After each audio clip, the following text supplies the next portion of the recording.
पिछले 1.5 साल से इंडिया पाकिस्तान के अंदर एशिया कप ना करवाने का तहैया कर चुका है। ओपनली ब्लंटली उसने इंटरनेशनल लेवल पे आईसीसी में भी और तमाम जितने ममालिक हैं जहाँ क्रिकेट खेली जाती है उनको क्लियर कट मैसेज दे दिया कि हम पाकिस्तान के अंदर अगर एशिया कप होगा तो इंडिया की क्रिकेट टीम नहीं जाएगी, हम एशिया कप पाकिस्तान नहीं होने देंगे। और फिर इस पूरे माहौल के अंदर जो पिछले 6 महीने साल 1.5 साल से मोदी सरकार की तरफ से जुल्म जबर इस्तेसाल कश्मीरियों के ऊपर और विद इन इंडिया मुसलमानों के ऊपर पाकिस्तान के खिलाफ हर्जा सराई, ये सारी सूरत हाल में मैं ये समझता हूं कि ये जो SCO कॉन्फ्रेंस थी वज़राए खारजा की, ये कोई इतनी इंपॉर्टेंट नहीं थी।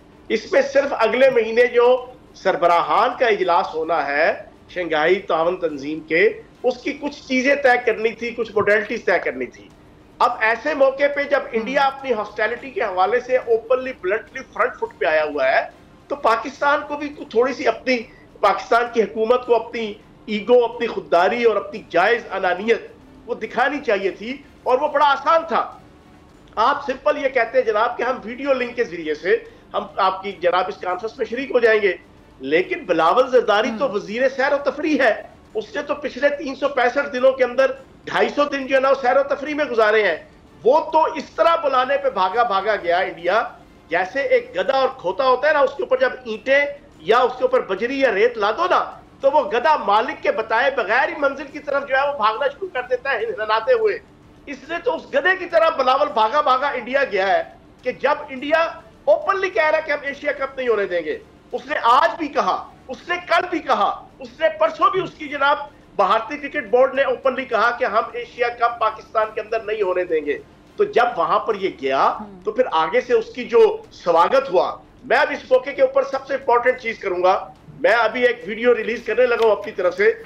मेजर गौरव आर्या, बदनामे जमाना करेक्टर, 31 दर्जे का रॉ का डिप्टी डायरेक्टर, मेजर के लेवल पे जो रिटायर्ड हुआ, आप यहीं से अंदाजा लगा सकते हैं कि वो कितना प्रोफेशनल फौजी था, वो कितना लाइक फौजी था, वो कितना एफिशिएंट फौजी था, जो अक्सर हर्जा सराई करता है पाकिस्तान के खिलाफ। उसकी एक वीडियो आज लॉन्च हुई है बिलावल के जनाब इंडिया के दौरे के हवाले से। वो उसमें क्या कहता है? वो उसमें कहता है कि हमने बिल्लों की कुत्ते वाली की, उसको ये पता नहीं था, उसको ये नहीं पता था कि उसके एक वजीर खारजा को हमने बुलाया, वो नहीं आया, उसको पता था कि यहाँ पर मेरी कुत्ते वाली होगी। हमने पाकिस्तान के चीफ जस्टिस को बुलाया इंडिया में, वो भी नहीं आया। तो इससे तो अपना इमेज भी खराब कर रहे हैं ना मेजर गौरव आर्या। मतलब वो भारत को बता रहे हैं कि भारत में मेहमान नवाजी ऐसी होती है। अपने भारत का क्या इमेज दे रहा है, वो क्या तासुर दे रहा है मेजर गौरव आर्या? आप मेरी बात सुनो, आप छोड़ो, मैं इसका हिसाब पूरा करता हूँ अभी। अच्छा जी, फिर जनाब कहता है जी हमने चीफ जस्टिस को बुलाया पाकिस्तान के, उसने भी अपनी इज्जत बचा ली, लेकिन ये यहाँ पर आ गया और फिर हमने यहाँ कुत्ते वाली की। जी मैंने सुना था वो ख्वाजा आसिफ का भी जिक्र किया शायद उन्होंने आगे जाके, लेकिन चौहान साहब इस तरह वो अपना इमेज क्या बता रहे हैं कि क्या मतलब किसी को जलील करना, तजलील करना या नीचा दिखाना, ये मेहमान नवाजी है उनकी। बहरहाल मतलब बिलावल ने बड़े अच्छे तरीके से हैंडल किया सिचुएशन को, मुझे ये लगता है। जी फिर मुजम्मिल आपकी तरफ आती है सवाल लेके। जी चौहान साहब जी कंप्लीट करें। मैं मेजर गौरव आर्या को ये मैसेज दूंगा, कुत्तों से कुत्तों वाली ही तवक्को होती है।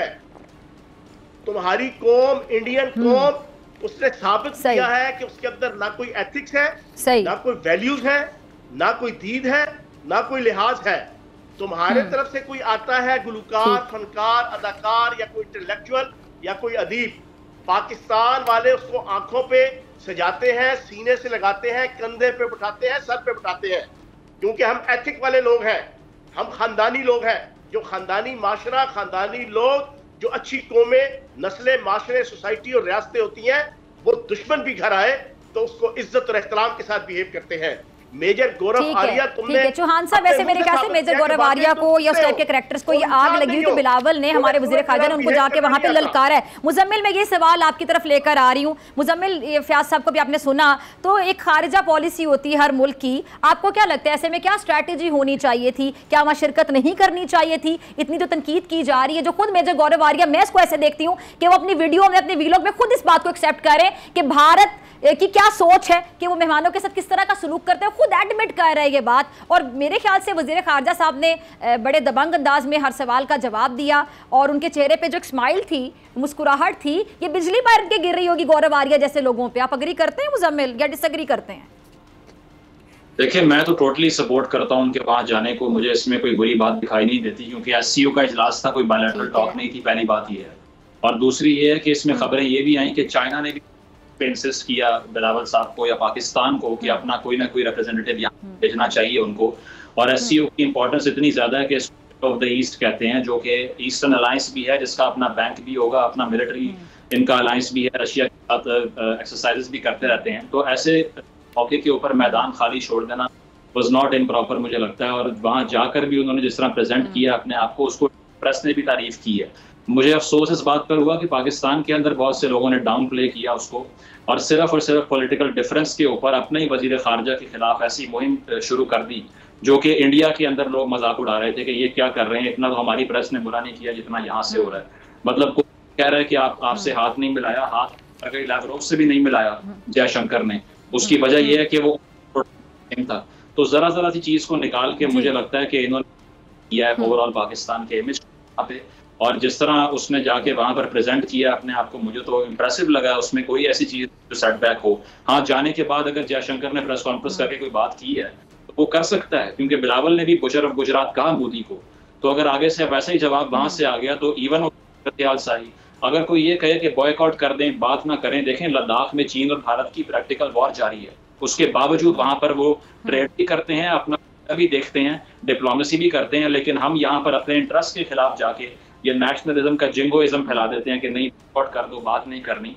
तो अगर मसाइल हल करने हैं वो इसी तरह भी हमले किए जाएंगे। दुनिया की चौथी सबसे बड़ी तो इतनी बड़ी हल हो सकते भी था, इतनी कोई ऐसी बात नहीं है इसमें कि आपने नेशनल इंटरेस्ट कॉम्प्रोमाइज कर दिया है। तो जो लोग तनकीद कर रहे हैं उनको सोचना चाहिए कि 370 आपके दौर में हुआ था। शेरी मज़ाही साहिबा की ट्वीट मैंने देखी, फवाद चौधरी साहब की देखी, बड़ा अफसोस हुआ मुझे, क्योंकि अपने दौर में अगर वो बात की जाए तो कश्मीर को जितना डैमेज उस कॉज को उस टाइम पर हुआ है, मेरा ख्याल है कि उससे पहले कभी नहीं हुआ था। तो इस सूरत हाल में बिलावल साहब को बैक करना चाहिए था, इस सियासी इख्तलाफ के ऊपर अपने ही वजीर खारजा के खिलाफ मुहिम चलानी चाहिए थी, जो चली सोशल मीडिया के ऊपर, बड़ा नुकसान हुआ उससे। तो मुझे लगता है कि जो उन्होंने किया वो बिल्कुल ठीक था, और इस मौके के ऊपर as a Pakistani everybody should have. अगर आपको ये वीडियो पसंद आई तो सब्सक्राइब करें और बेल आइकन पर क्लिक करें। हवाए नफ्स की है हुक्मरानी, लुटेरा कर रहा है पासबानी। बोल न्यूज के मार्केटिंग हेड आकाश राम ताहा लापता, तफ्तीशी इदारे जवाब देने से कासिर, अहले खाना परेशान, बेटे की जुदाई में माँ गम से निढाल।